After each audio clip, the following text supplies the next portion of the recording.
Hello, I'm Charles from Charles and Photography, and today we're going to do a photo walk back at one of my very nice locations here at Sandstone Lake at Ningi, very close to Bribie Island. So this place I really love because of the variety of wildlife, especially bird life, that we can find here. Today is the first day that I'm really going to put my new kit into action.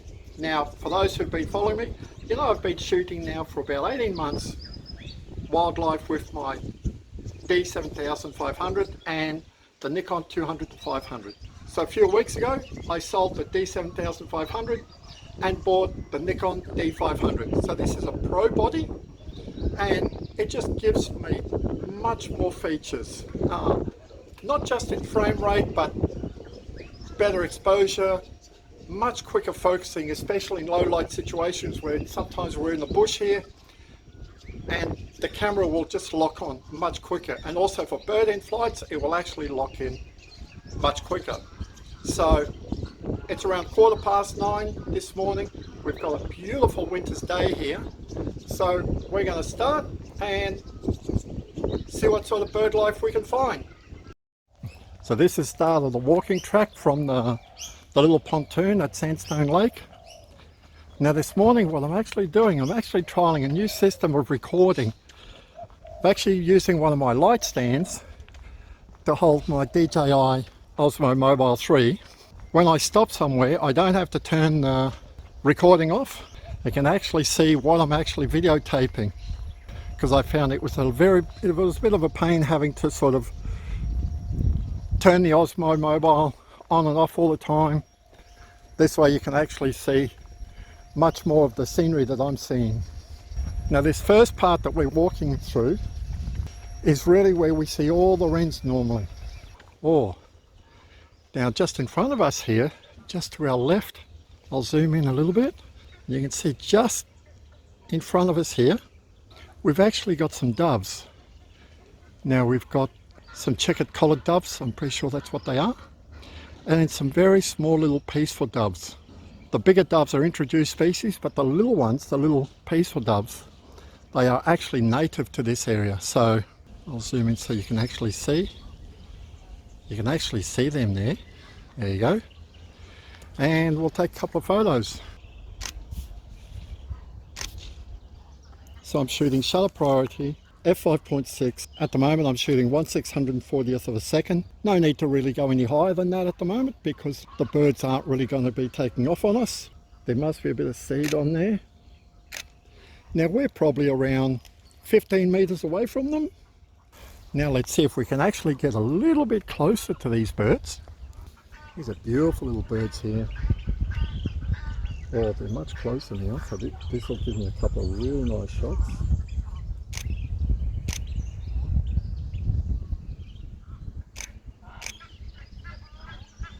We'll just slowly keep walking around. Now just behind them here you can actually see the fence. There's a fence there, and behind this fence is where all the Australian white ibises nest. Now we've got some cormorants on a post out here. You can actually see there, just in front of you there. This is a black cormorant.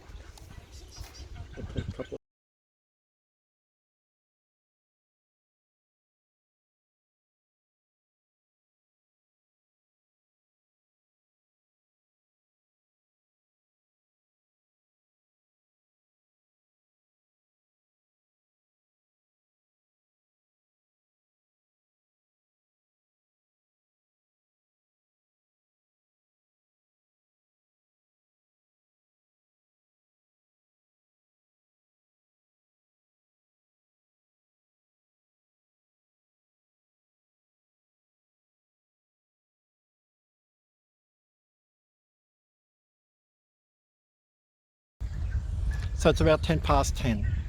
We've been walking for around 45 minutes. Well, I've been walking for about 45 minutes. We're about just over halfway around the lake, but like I said at the start, I actually don't walk all the way around this lake because at the end of this path that we're on now, the path actually, you've got to walk down a couple of 100 meters before you can actually cross a little footbridge and then come around. So it's a very big dog leg, and I found that there is really no need. The light is very harsh by the time I get to that area. Maybe one day I'll actually just start there, but whatever time of the day you get here, when you're photographing from that side, you've actually got the sun in front of you. So you're always shooting with the sun in front of you, which is not fantastic. I prefer to walk the other way and have the sun either behind me or to my side, and I can actually get some very well exposed images. So I've actually stopped for a couple of minutes here. I'll have a drink, I'll have a bit of a snack, and then we'll actually walk down the last section of this track. And what I do when I'm walking here, I just actually try to keep an eye on birds. But I normally just walk to the end of the track. If I see a bird, I'll stop and photograph it. But 9 times out of 10, where I actually see all the birds in this area is when I get to where I stop, there's actually like a little bush track halfway between the concrete track and the water. And this is where I normally find all the birds that live in this area, like robins, fantails, flycatchers. The habitat is so dense that you can't actually shoot too far. I find that by the time I see a bird, they're within maybe 5-8 meters away from me, because there's so much undergrowth that it's very hard to actually see something or actually get a very good shot of it any further away. Most birds are very flighty when you're very close to them, but I have found that, especially for the little fantails, the grey fantails, that if you see them, sometimes they'll actually just scatter, but if you stop and just kneel down, or sometimes I just sit down on the ground, then they'll actually come back closer to you looking for some food. Now we're actually going to start walking down here. So now, just before I start the video, I actually just took a couple of very nice little photos of a water lily, which you can actually see here. We got some magpies up here. Now if you were to come here in summertime, you'd actually want to be here just after daybreak, because by about 9:30, 10, it gets so hot, and most of the time you'll actually find that there'll be very little bird life. By that stage it's hot, birds don't move around too much, so finding birds is quite difficult. But in winter time I find that they'll actually sometimes forage all through the day. Well, now this has been very well cleaned up here. I'll actually move around here,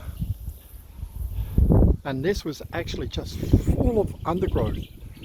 But what I can see is it actually looks like a fire's actually gone through here.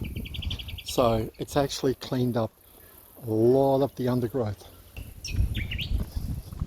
Now, talking about my Nikon 200 to 500, I would rate it as one of the best lenses that you could actually put on a Nikon camera for wildlife. You have the Tamron 150 to 600 or the Sigma 150 to 600. But the problem is, once you get to around 450 mils, it automatically goes up to f6.3, which means you need more light. And I've found it at 500 mils. I've tested just the Sigma Contemporary, and at 500 mils, I was actually getting much clearer photos on the Nikon than on the Sigma. I'm actually surprised because we're walking here and I can hardly hear any birds. Now we'll be walking back through the track here, but I cannot see too much wildlife around. We've got a little swamp hen flicking around in front of us here. Okay, so this is normally where I stop and turn around. That's my little track here.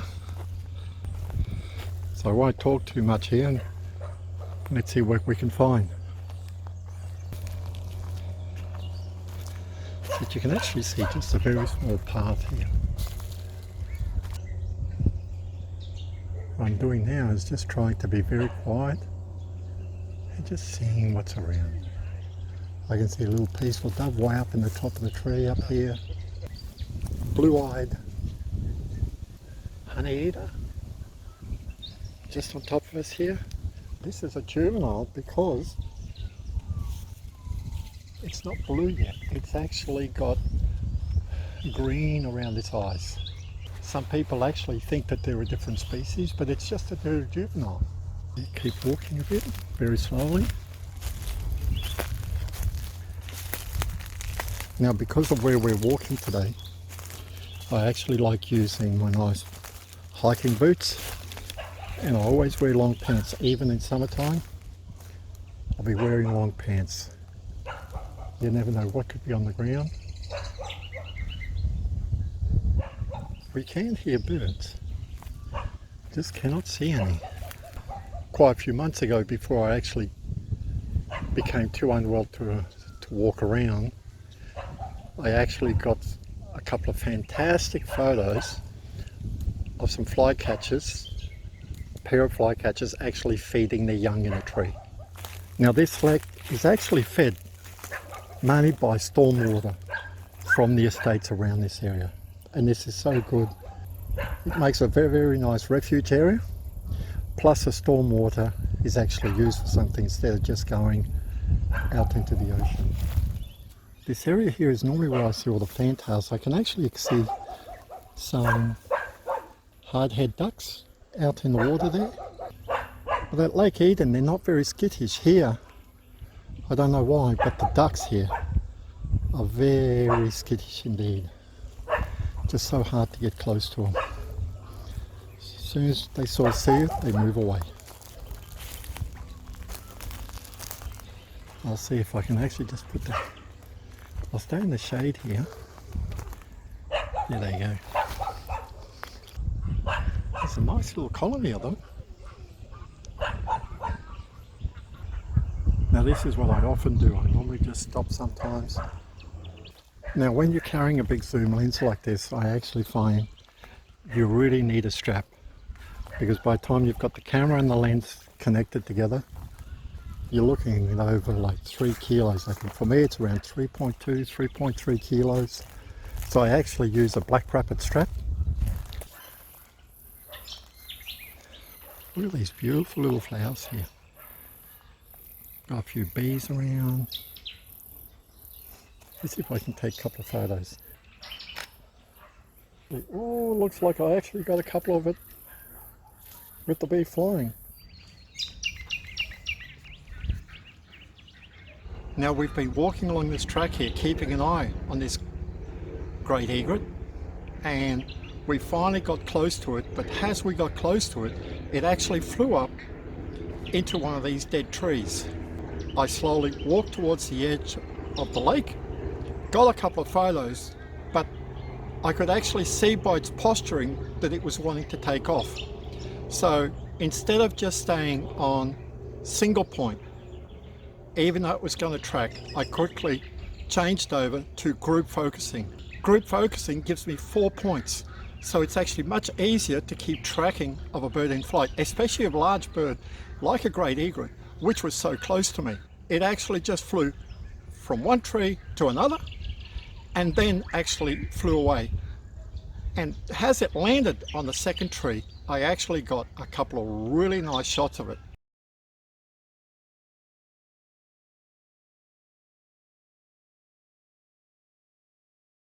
Now, I'm actually going to keep an eye, because as I actually walked down to the lake, I actually saw some fantails just in front of us. So here's hoping that we can actually finish off the day by finding some green fantails. So I turned the camera off for a while because there was nothing around. But I did get a couple of nice shots of a brown honeyeater. I actually did see a grey fantail, but he was just too far into the shrubs to actually get any photo. I'd really like to get a photo of the sacred kingfisher that's around here. You can actually hear him calling, but hopefully come end of October, November, I'll try to get some nice video footage of these kingfishers around Lake Eden. There's a couple of places I know where they nest in termite mounds, so I'll set up the camera and We'll see if we can get some nice video footage of them. Well, you can probably hear all the ibises squawking.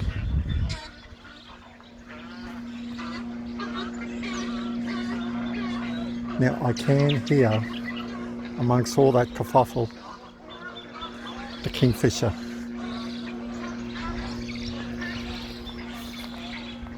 Yep, he's not far now.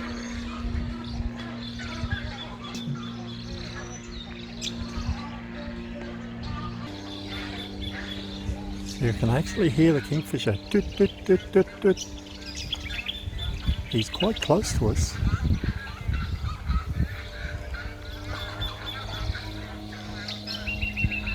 He's probably in these trees around here.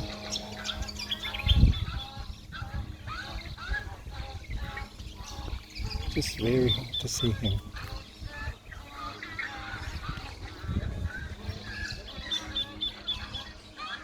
Well, it's 11:30. I finished the photo walk. We've been around 2/3 of the lake, and although we saw a few more birds than what we photographed, there wasn't that many birds here today. I was very surprised there was just no fairy wrens.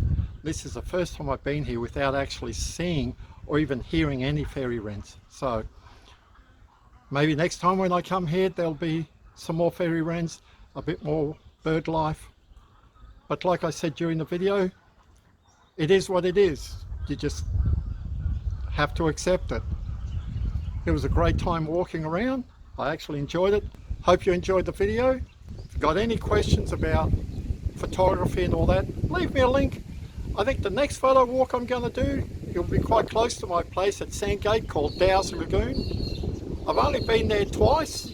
It's a real hit and miss area, but we'll just see what it's like.